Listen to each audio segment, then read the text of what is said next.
Kata revolusi mental menggema dalam setiap kampanye pasangan calon Presiden Joko Widodo Yusuf Kala pada pemilu presiden 2014 lalu. Seorang presiden yang hebat dalam pidatonya ketika kampanye mengumandangkan bahwa Indonesia perlu revolusi mental. Hal ini membekas di hati saya. Saya berpikir bahwa ini presiden yang akan membuat perubahan besar dan membawa Indonesia menjadi negara yang maju.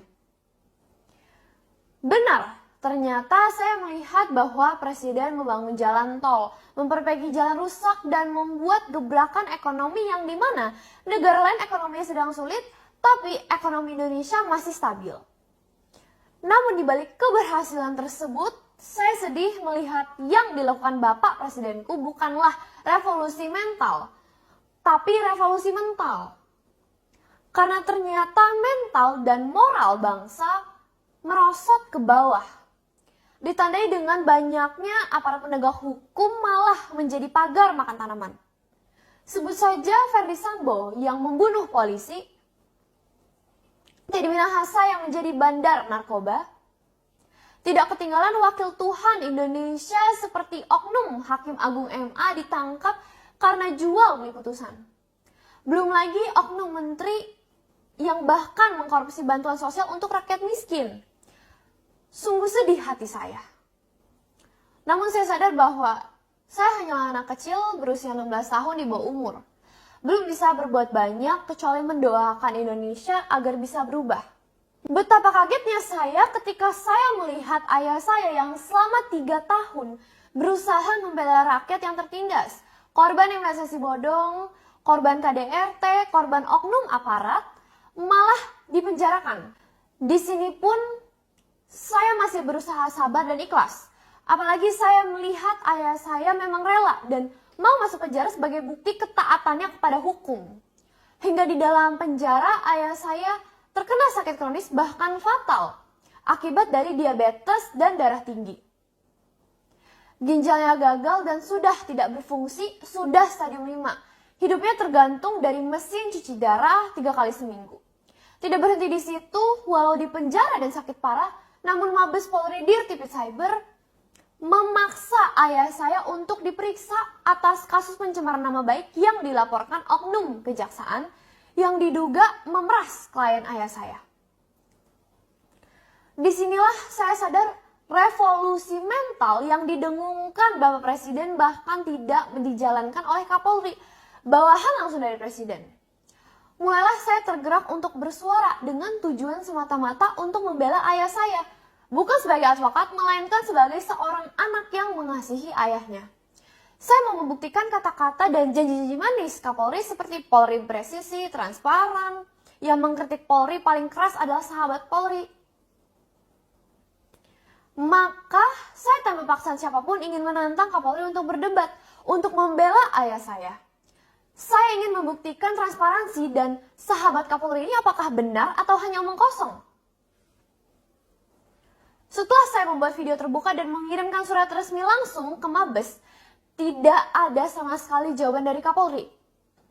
Yang ada hanya balasan dari Dirtipid Cyber Ade Vivit yang mengatakan ada prosedur menyampaikan keberatan melalui aduan wasidik dan propam yang mana semuanya bahkan sudah dilakukan pengacara ayah saya berbulan-bulan sebelumnya. Dan tidak ada satupun dibalas. Nampaknya Dirtipid Cyber berbicara tanpa mengecek ke instansi terkait. Lebih aneh lagi kemudian pengacara Hotman Paris berbicara seolah-olah mewakili Kapolri Listio Sigit dan meminta KPAI mengawasi saya. Bahkan ada gerakan ormas meminta KPAI melindungi saya dari eksploitasi. Dengan 2 minggu berjalan dan tidak ada kabar dari Kapolri, jelas bagi saya bahwa kata-kata beliau hanyalah janji-janji untuk meninabobokan anak tidur. Oleh karena itu, saya merasa bahwa Bapak Presiden wajib tahu bahwa di balik berhasil pembangunan ekonomi, revolusi mental tidak berhasil. Yang ada hanya yaitu revolusi mental alias merosot. Apalagi ayah saya dijadikan tersangka dalam menjalankan tugas sebagai advokat yang seharusnya memiliki imunitas berdasarkan pasal 16 Undang-Undang Nomor 18 Tahun 2003 Undang-Undang Advokat. Alasan yang disampaikan Jenderal Bintang 2 Kadif Humas Polri bahwa ketika membuat video katanya ayah saya berbicara sebagai pengamat hukum. Jadi bukan sebagai advokat atau kuasa hukum. Saya makin heran, apakah polisi, penyidik jenderal dan ahli-ahli yang dipakai oleh Polri tidak ada yang paham bahasa Indonesia atau pura-pura bodoh? Ayah saya diberikan kuasa oleh kliennya mengenai kasus oknum kejaksaan terkait mobil benteng yang disita. Dalam podcast ayah saya berbicara tentang tersebut, diberikan kuasa duduk di sebelahnya. Malah dibilang menceritakan sebagai pengamat hukum. Perbedaan sebagai kuasa hukum atau pengamat hukum adalah apakah mendapatkan surat kuasa untuk membicarakan hal tersebut.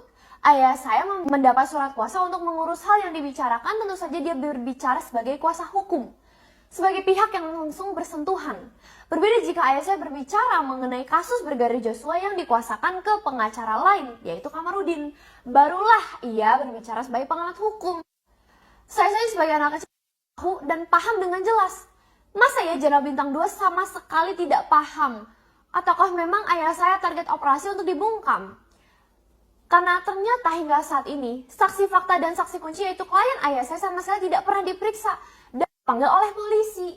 Nampak bahwa polisi bukan mau mencari kebenaran perkara, tapi menarget ayah saya. Selama ini saya diam, karena tahu ayah saya mampu dan kuat menghadapinya. Terkait dengan masalah kesehatan ayah saya akan dijelaskan oleh ibu sambung saya.